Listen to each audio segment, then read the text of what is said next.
Alright, good morning YouTube.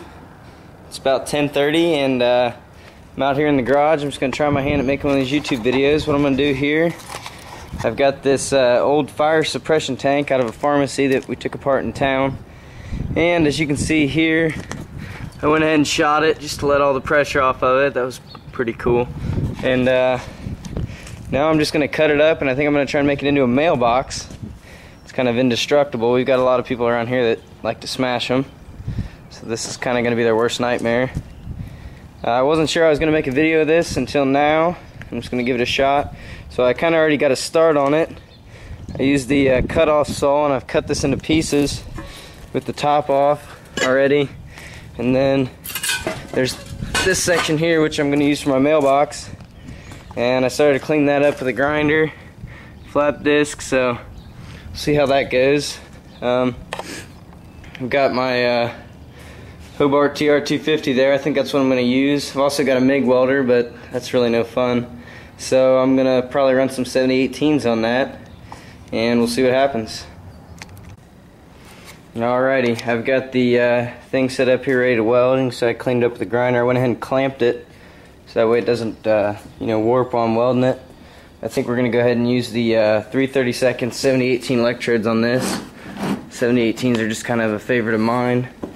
All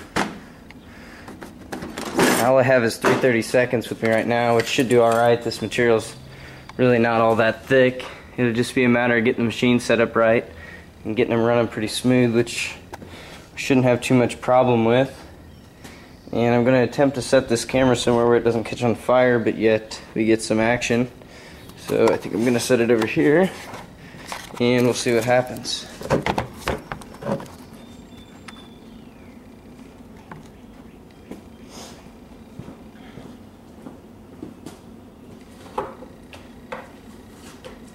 Got the machine set at about 80 amps. We're going to see what happens. Put my gloves on here.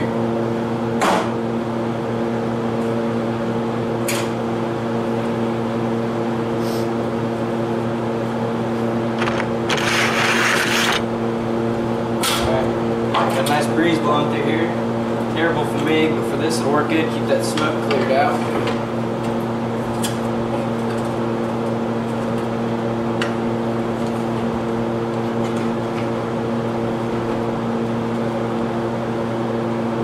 Go.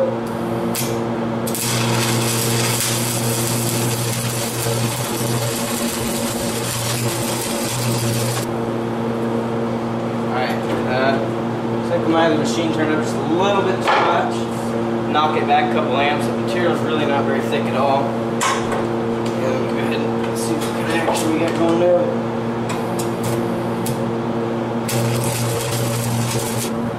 Alright, awesome. We're about halfway down through there. Bust off the slag and see what kind of damage we're doing.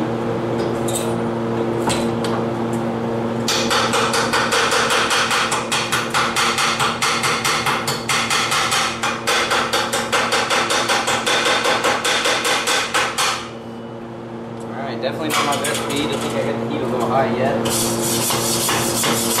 kind of hard to weld, just screwing with it, figuring out what you got going on. And cut it back to I don't know, 70 amps. Let's see what that does.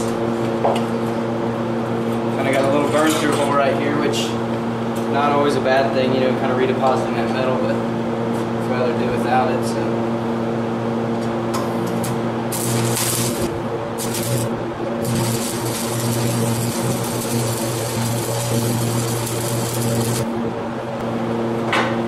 Really getting a pretty good deep beat here. I'm probably going to end up grinding this bead off anyway.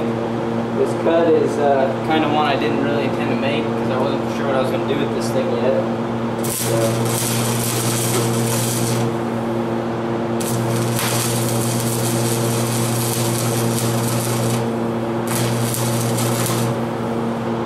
And someone so graciously shot a hole in this for us, which is perfect. Just realized I probably should tack one on each side. It's working out on me a little, which isn't helping.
think my 17 HMR is probably responsible for that, but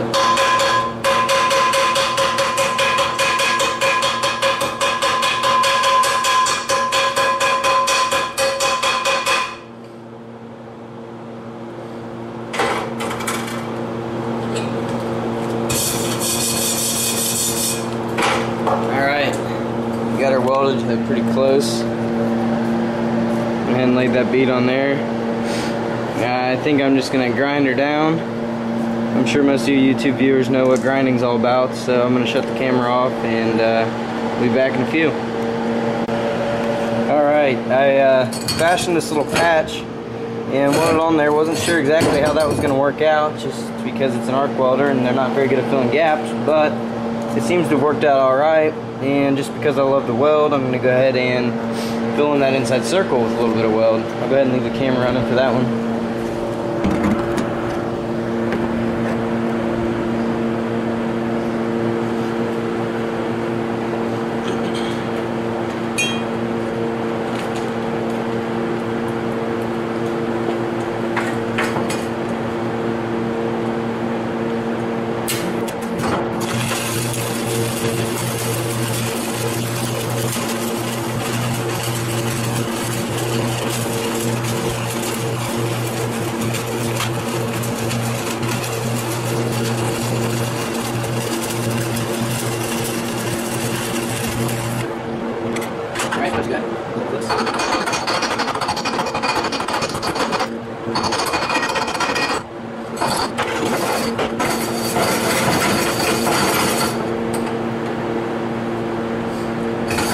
Best bead I've ever laid, but good practice for running around in the circle. Alright, this looks kind of nasty on this side, but I think I'm going to go ahead and run another bead around it. Kind of build it up a little bit, and then we'll go ahead and grind it off.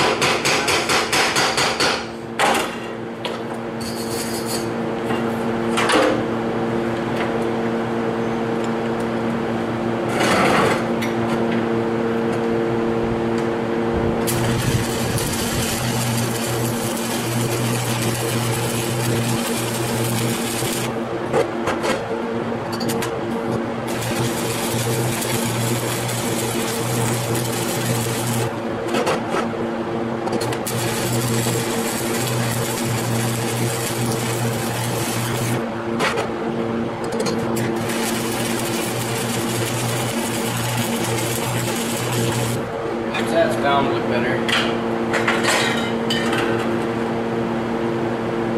Just let it cool a second. Go ahead and bust the slag off here.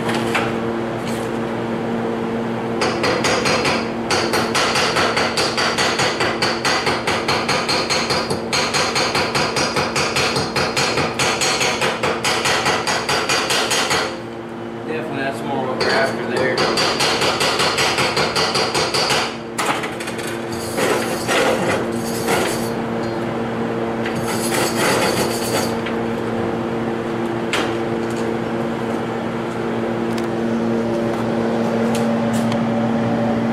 Still a little warm, as you can tell. Went ahead and welded around it. I'm going to go ahead and grind it down.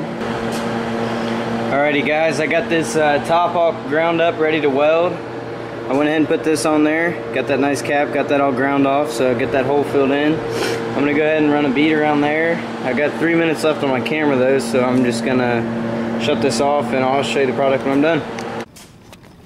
Alright YouTube, I decided to be a little stubborn and I need to cut out a door for my mailbox, which I ground all the paint off in the meantime, and I decided to go ahead and cut this circle out with a grinder. Probably not the smartest thing I've ever done, but I'm still alive, and yeah, I'm definitely never going to do that again. It took way too long and used pretty much a whole grinding wheel. But that's a prime example of why you need a torch or a plasma cutter. So I'm going to go ahead and weld that door on there and we'll see what it looks like.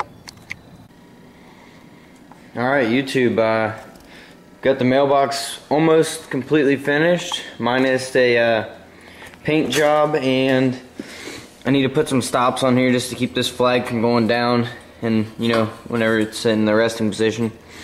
but I've got it all, you know, ground down. Got the hinges put on it and welded solid. Got the door on there, nice big mailbox. I put this little handle on here just to give you a little extra grip. That's just, I went ahead and busted out the MIG welder, even though I said I wasn't gonna, just to get it done. That's the hinge there.